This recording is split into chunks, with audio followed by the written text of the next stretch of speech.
Hello again, it's been a while. I was just wondering if anyone out there could help me work out what these two old knives are for, if they're even knives. I could be wrong. Um, I've not, I've said it in the last couple of videos, I've not really been feeling like making videos on knives because, to be honest, the prices of knives are just silly now. And I've sort of shifted my attention to older tools. However, in my collecting of older tools, I've came across these two. One of them was in a lot at auction. The other one I got from a Sunday market. So I'm just going to start with this one, which was in a fairly substantial lot that I bought at auction. Can't remember what lot it was exactly or how much I paid for it.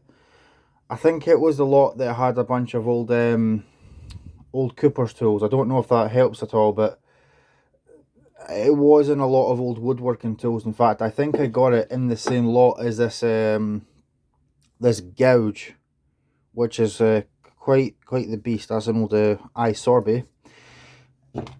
What on earth is this for? It looks like it's been made by hand with by a blacksmith out of an old horseshoe.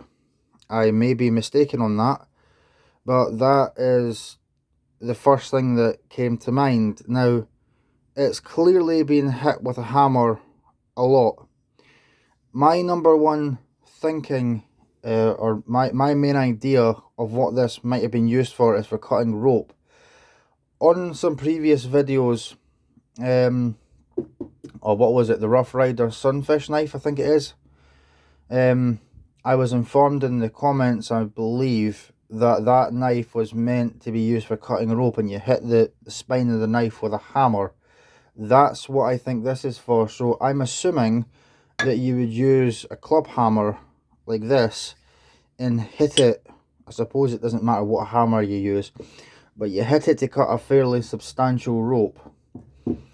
I think it's too small to be a fro or anything like that. I suppose you could, but it definitely looks handmade by a blacksmith, and it's anything but sharp. I do plan on cleaning it up someday. At least I might. I don't know. I'm kind of funny about old tools. In some instances, I like to just leave them alone. Maybe someday I'll clean this up and regrind it. The other thing is this. Now, I do know how much I paid for it because they didn't bother to take the sticker off. £2.50 from a Sunday market here in Scotland. I think the handle is made of boxwood. And again, I don't think this is a meat cleaver. It sort of looks like it's got a Scandi grind. I think it does look like it's off to one side, but that's probably just because of years of use. I wonder if this has had similar use, perhaps for cutting rope, but it seems a bit big for that. And I mean, you can clearly see in the spine, it has been struck with a hammer many times, and it was probably used as a hammer for some things. But my two guesses for this is it was used to cut rope. Either that or it was a type of fro, whereas most froes, you sort of hold it like this and the blade is here. I mean, to me that seems more comfortable to do that with it. But if anyone's got any information on any of these two, what they could be, I'd really appreciate that. There's no markings on this one that I could see, and it's pretty well pitted. Unfortunately, there's a bit of a split there. I could replace the handle. I do have a lathe, but to be honest, this is perfectly functional. Filling it with resin is something that some people might do, but I don't really have the facilities to do that, and I know nothing about it. So I think I'll just leave the split there because it seems fairly stable. I might clean it up, like sand the handle, re-oil it, sharpen the blade. But to be honest, I've actually been saving these two for quite a while to make this video before I do anything. If you're interested in before and after, tell me. I've wanted to do that for a while, just never got around to it. So I'll just leave that there. I'll leave that there for now.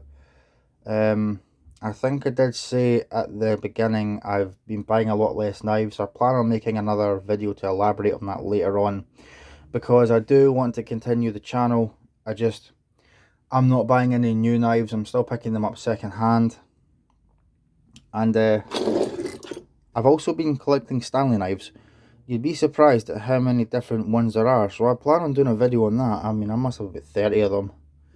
Just because I enjoy them. And for me, this is a much cheaper way of collecting knives. So hopefully I'll get around to doing that video someday. Anyway, for now, thanks for watching, and I hope to see you again sometime soon.